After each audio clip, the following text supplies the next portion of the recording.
La preocupación de De Waal por cuán lejos puede extenderse ese círculo de la moralidad antes de llegar a ser insosteniblemente frágil, pone el énfasis sobre la cuestión que lleva a sus interlocutores a dibujar una línea visible entre la moralidad humana y la animal. De ahí su firme convicción de que la moralidad genuina, Kitcher, debe ser también universalizable. Esta convicción excluye a los animales del ámbito de los seres genuinamente morales, los coloca más allá del juicio moral, en palabras de Korsgaard, porque los animales no humanos no hacen de su buen comportamiento algo universal. La tendencia hacia la parcialidad de quienes están dentro del grupo es una constante entre los animales sociales no humanos. Es cierto que, tal como cree De Waal, esta misma tendencia parcial puede ser endógena al ser humano, y tal como sostiene Robert Wright, podría ser un rasgo endémico de la moralidad humana.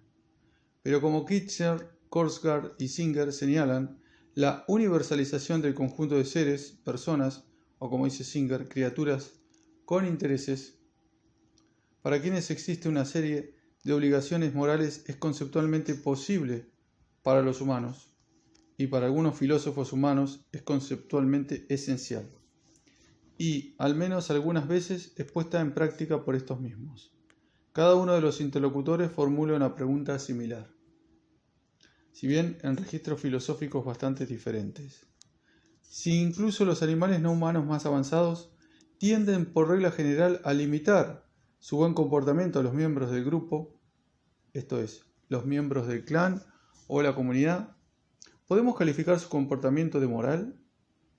Y si la respuesta es no, conclusión a la que llegan todos ellos, debemos entonces asumir que los seres humanos poseen alguna capacidad que es discontinua respecto de la capacidad de todas las especies no humanas.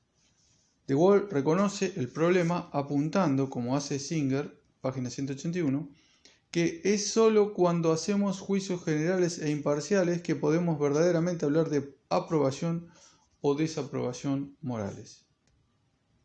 La discontinuidad más evidente en lo referido a las capacidades entre los animales humanos y los no humanos se da en el área del lenguaje y en el uso consciente de la razón que asociamos al singularmente humano uso del lenguaje. La capacidad para hablar, la utilización del lenguaje y la razón están obviamente conectadas con la cognición, pero ¿qué podemos decir de la cognición no humana?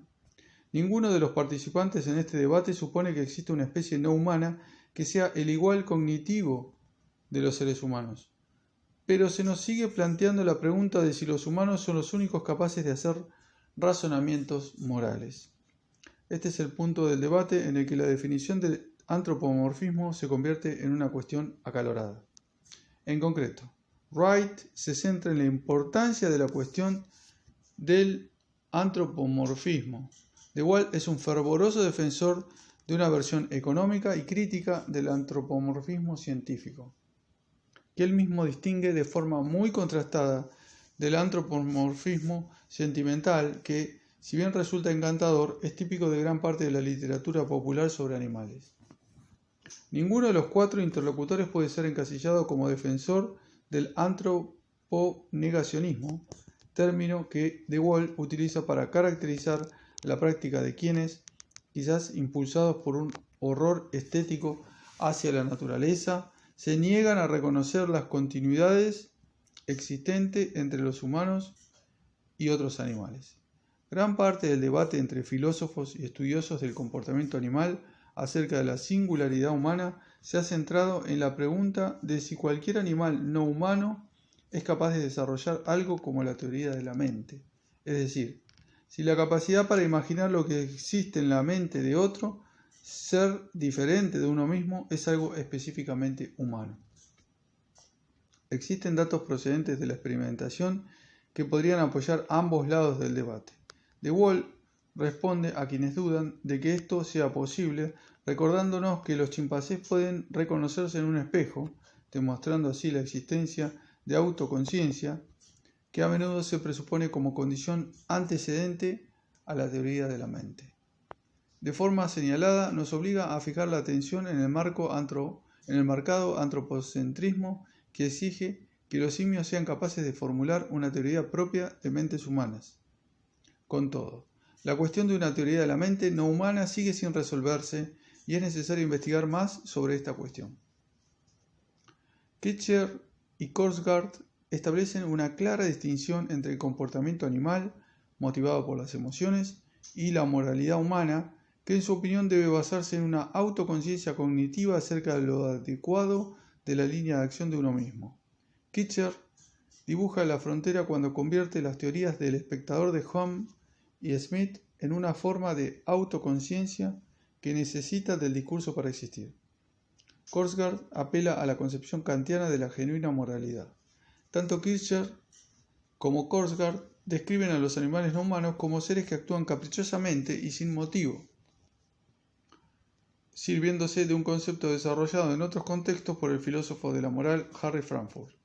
Estos seres caprichosos de Frankfurt carecen de un mecanismo por el cual discriminar de forma consistente entre las variadas motivaciones que de vez en cuando les impulsan a actuar. Así no puede decirse que los seres que actúan caprichosamente se guíen por un razonamiento autoconsciente acerca de lo apropiado de sus acciones propuestas. Pero la pregunta surge, entonces, si Kierkegaard y Korsgaard no estarán poniendo el listón de la moralidad a un nivel al que incluso la mayor parte de las acciones humanas no puede llegar.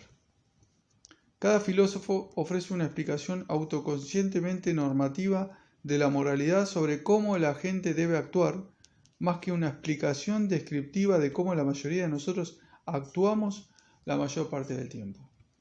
Si la mayoría de los humanos, con su comportamiento social, actúa de forma gratuita y sin motivo, quizás estemos quitando importancia a la idea de que todos los animales no humanos actúan también de forma caprichosa. El mismo problema surge en la discusión de Singer sobre lo que los filósofos de la moral llaman problemas de la vagoneta. La preocupación consecuencialista de Singer respecto a los intereses sumativos le lleva a sostener que la razón moral exige que bajo las circunstancias adecuadas uno debería empujar a otro ser humano frente a una vagoneta descontrolada para poder salvar la vida de otras 5 personas. La premisa es que el cuerpo de uno mismo sería demasiado ligero para parar la vagoneta, mientras que el de la persona a la que empujamos tendría la masa suficiente para detenerla. Singer hace alusión a los estudios realizados con escáneres de cerebro en individuos a quienes se les hace la pregunta de cómo debería uno reaccionar en esta situación. Las personas que dicen que uno no debería matar en esa situación hacen juicios rápidos y su actividad cerebral en el momento de la toma de decisión se concentra en zonas asociadas a la emoción. Aquellos que dicen que hay que matar muestran mayor actividad en las partes del cerebro asociadas con la cognición racional. En consecuencia, Singer sostiene que lo que él considera como la respuesta moralmente correcta es también la respuesta cognitivamente racional. Con todo, Singer también reconoce que quienes dan la respuesta correcta son minoría. La mayoría de la gente no dice que elegirían personalmente matar a un individuo para salvar a otros 5. Singer no cita ningún caso de gente que de hecho haya empujado a otros delante de una vagoneta. La cuestión es que la evidencia de De Waal, tanto cuantitativa como cualitativa, relativa a la respuesta emocional de los primates, está por completo basada en observaciones sobre el comportamiento real. De Waal ha de basar obligatoriamente su explicación sobre la moralidad de los primates en cómo los primates actúan en la realidad, puesto que él no puede acceder a sus historias de cómo deberían ser las cosas respecto a lo que la razón moral podría exigirles en una situación ideal, o cómo se supone que deberían actuar en una situación hipotética. Así pues, parece existir el riesgo de que estemos comparando churras con merinas, esto es, contrastando el comportamiento de los primates basado en observaciones cuantitativas y cualitativas con los ideales normativos humanos. Por supuesto, los críticos de De Waal podrían responder que la diferencia entre los elementos comparados es precisamente el elemento clave. Los animales no humanos no tienen explicaciones de lo que debería ser. Y de hecho, no tienen explicaciones de ningún tipo, precisamente porque carecen de la capacidad del habla, el lenguaje y la razón. Los animales no humanos no pueden enunciar ideales normativos, ni entre ellos mismos ni para nosotros. ¿Exige este hecho que dibujemos una frontera entre los tipos de comportamiento moral motivados por las emociones que De Waal y otros han observado en primates y las acciones morales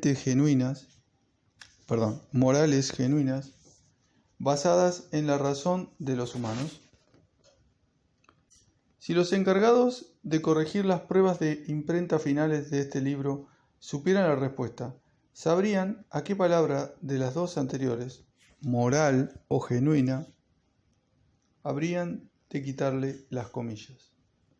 Gran parte de la forma en que nos entendemos a nosotros mismos y al resto de las especies con las que compartimos el planeta se basa precisamente en esta lección. Uno de los propósitos de este libro es el de animar a cada lector a pensar cuidadosamente cómo manejarían esa imaginaria pluma editorial, que cada uno se siente a la mesa para participar en la conversación con estudiosos que piensan largo y tendido y que se preocupan apasionadamente por el comportamiento de los primates, y el conjunto de todos aquellos que piensan y se preocupan también de forma apasionada por la moralidad humana. La existencia de este libro es prueba de que ambos grupos tratan, al menos parcialmente, cuestiones que se superponen la una sobre la otra. Parte de nuestro propósito es el de trabajar para que se produzca una mayor coincidencia en esta comunión de intereses y promover una discusión profunda entre todos aquellos preocupados por la cuestión del bien y sus orígenes, tanto en los animales humanos como en los no humanos.